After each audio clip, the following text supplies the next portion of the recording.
Hey John, how are you? Andrew, how you doing, man? Good, mate. How is life in the States at the moment? Well, don't turn the TV on unless you want to be blasted by political adverts. I bet. uh, Getting Uh, kind of crazy out here. well, at I'm least I'm you, kind of happy we're going away because they can have all the riots and craziness while we're out of the country. That'll be fun. exactly. Although it wouldn't be happening probably here. People don't like to riot in Florida because people have guns. So. And hurricanes are more powerful than politicians. Oh, yeah. It's been a crazy year and it's just going to finish on a high note, I think. Yeah. Well, of course, you're coming to Australia. Of course. There you go. It's been 5 years. We left the best till last. There you go. Somebody Always. just pointed out that we've basically been everywhere this year. It's been a real world tour. So, yeah, it's awesome to come back to Australia after 2019. So it's like Yeah. 5 years ago. Jeez. So.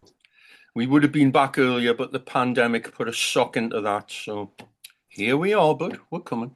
But also, you've taken the time to make new music because you had a new album out last year. So there's positives in negatives. Oh yeah, we made the best of what we had for sure. And the new album is we love it. It was we kicked it up, we raised the bar, all those trite little expressions, but they're true in this case, I think. We wanted 10 songs that would knock people's heads off and not overstay its welcome, 35, 40-minute album. Uh, and that way, when it's finished, you want to put it on again, You're not bored to death with, you know, here's my version of War and Peace taking 95 minutes, Yeah. That's, yeah. Look, There is a place for that, but it's not on a high energy rock band schedule. That's more of a progressive rock thing, which I love. Don't get me wrong. I'm like the biggest fan of the big epics from Yes, Genesis, ELP, and all that. But we're doing something obviously slightly different, more violent. yeah, well, that's the thing. Like when you get on stage, like with a band that does those big epics, you always will invariably see the piss break people about 10 minutes into that 20-minute song, going, "I can't Yeah, hold any longer." When it's a rock band doing 2 3 minute songs, they don't have time to think. no, it's true. It's definitely a different animal. We're comparing a good game of football to cricket. So, who is your football team then?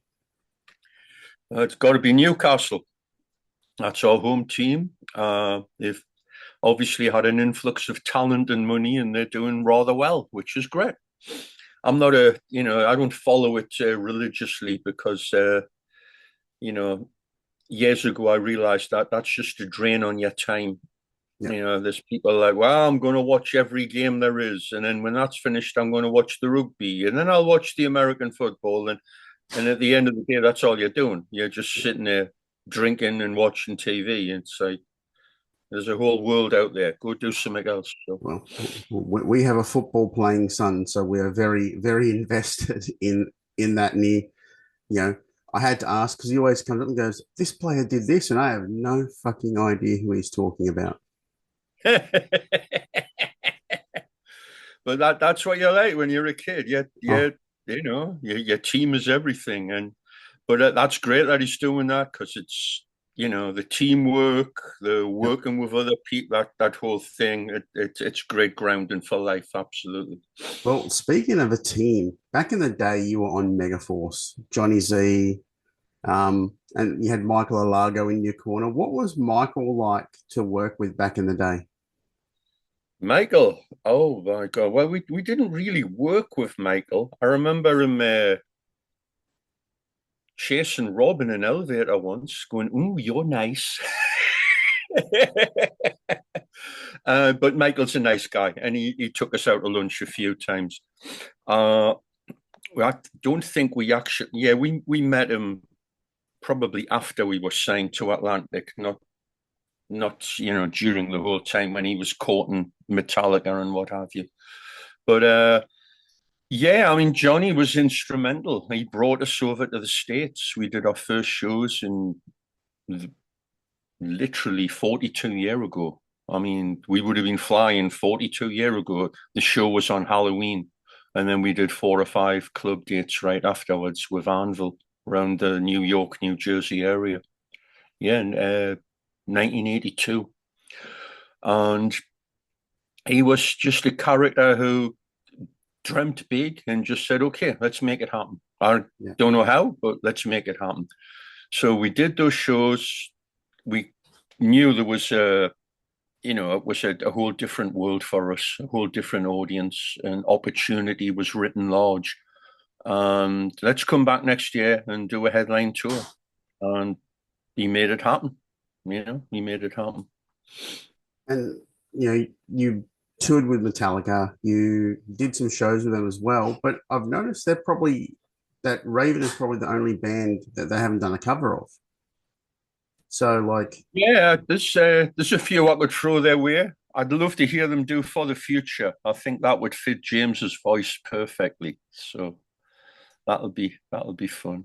well, Lemmy came out and said that he's made more money off Metallica covering his songs than Motorhead. So, Yeah, well, of course, you've got multi-million copies of these things going out there. I know, Brian Tatler did very well out of the Diamond Head stuff for sure. So Lars bought a house for himself, I think, and his parents. So yep. Very nice. Just putting it out there, But Lars. Raven. Metallica's a phenomenon, and nobody would have known back in the day. I mean, they were pitched to us as, we've got an opening band for you and the biggest band in San Francisco. And we're like, there's loads of huge bands out of San Francisco. What are you talking about? Y&T, Journey, but no, Metallica. Who were they? And so he sent us a cassette, and it was the No Life to Leather. And we put it on. It was like, is this on at the right speed?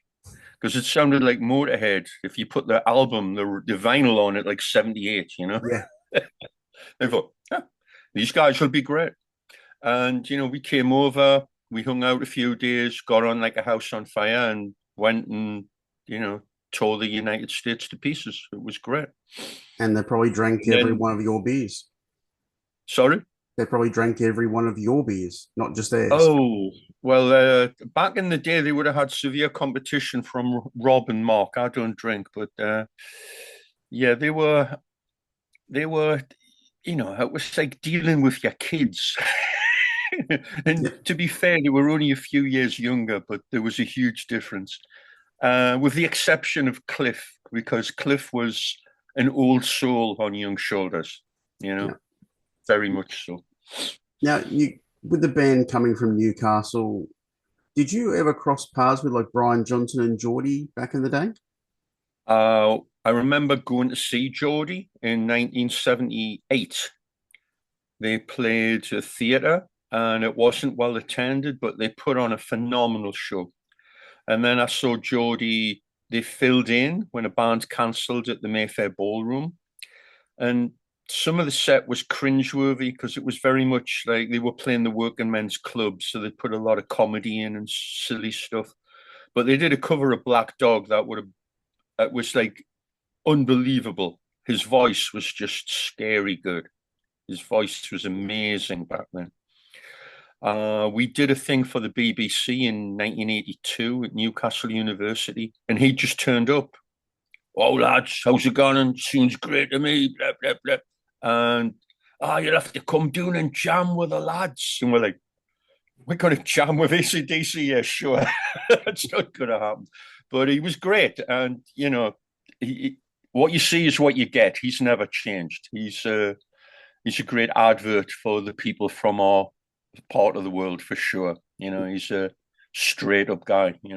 And he's from your part of the world right now, being another Florida native. That's right. Yeah, down the road.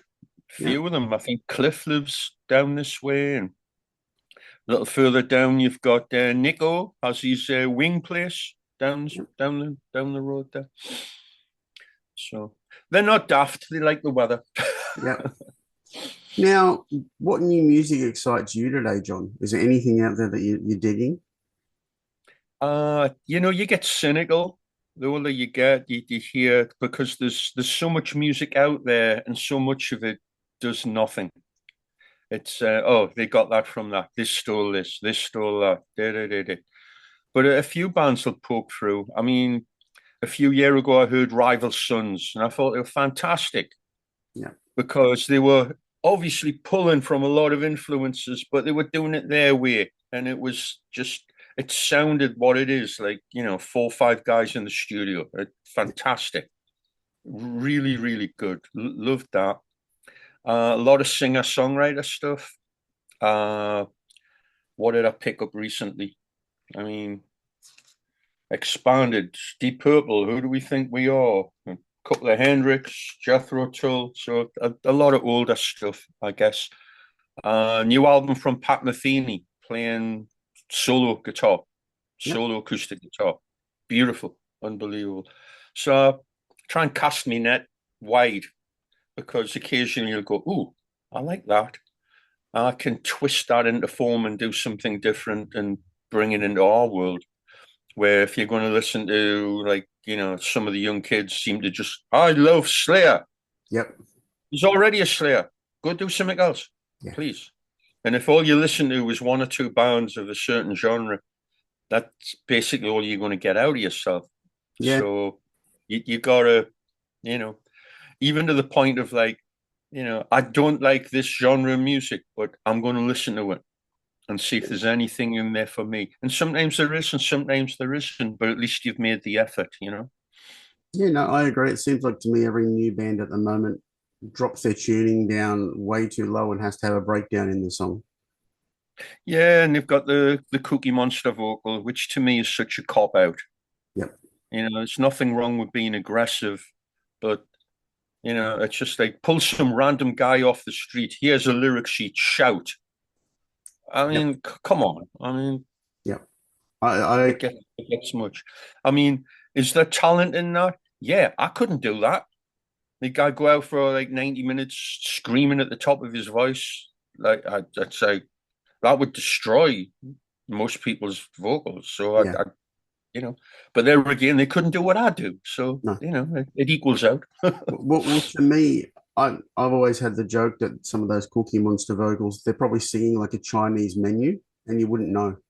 Oh, you wouldn't know. No, No, you yeah, wouldn't know. And it's amazing when you read some of the lyrics, and they're very involved and very verbal, like they'd been digging through the dictionary for the longest words possible. But you wouldn't know. yeah. You No, I couldn't agree. decide.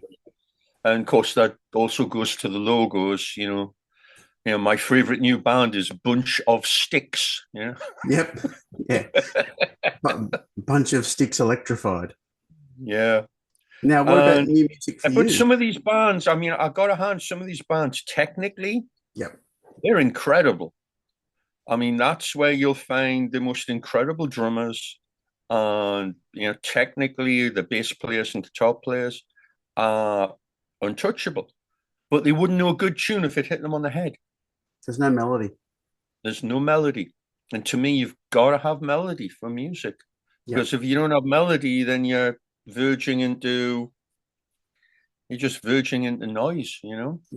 It's like I've got this guitar riff and I've picked all the wrong notes. It's like, Yep. okay, that's cool for a bit, maybe, but the whole thing and for like a whole album or a whole night or a whole career, not not for me. That's Yeah. it. Horses for courses. What about your follow up to All Hell's Breaking Loose? Where are you at? Follow up. Well, I'm sitting here with a gazillion guitars, and I've got my phone loaded with a gazillion ideas. Uh, and we actually have probably 10, 15 songs lying around that weren't finished from the last one because we had a pot of like 30, 35 songs. Yep. And it was like, okay, what are we going to do with this? It goes, well, let's listen to what we've got. What would be a great opener? Oh, this one would be a great opener. Okay. What would follow that? And we kind of pre-sequenced it from what we had and just said, Well, this song would fit great here, but this song over here would also, and this one's basically finished. This one's, there's something wrong with the bridge. I don't like the melody, blah, blah, blah, you know. So we just gravitated to the ones which, you know, kicked our ass and went for that, you know, 10 song, 35, 40-minute thing. And it worked out great. The songs are all heavy, they're all very aggressive, but there's a bit of light and shade, and there is, you know, variety in what they are. They're not all monolithic. You know, Yep. it's like they're not all in the same key or the same speed or whatever, you know. It changes up from here to there. Nice. Now you're going to be on a plane like in a couple of days. What can the Aussies expect at Raven when they hit Well, us hopefully very by soon? we get there, we'll be over the jet lag.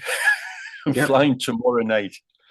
Well, so it's like a 6 hour flight to San Fran, a 3 hour layover, 14 hour flight to Taipei, and then another 4 hour flight to Singapore. Hey, jeez. It brings on the Ramones song, I Want to Be Sedated. Yep.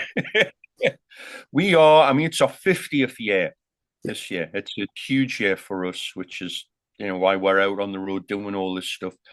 So we'll be playing you know, from one of the first songs we've ever wrote Yep. back in the day, all the way up to the new album. So we'll be mixing it up and kicking ass and having a grand old time. A month ago we were in South America for 10 shows, and that was fantastic. We had such a good time doing that. So the machine will roll on. We'll continue. Awesome, John. Safe flight, lots of coffee, and Australia will see you in the next week or two. Absolutely. That's Melbourne on the 8th of November, and Sydney, which is the Steel Assassins Festival thing, on Yep. the 9th. So we'll see you guys there. Awesome, John. Thanks for your time. Thank you, man. You have a good one. You too. Bye. Cheers. Bye.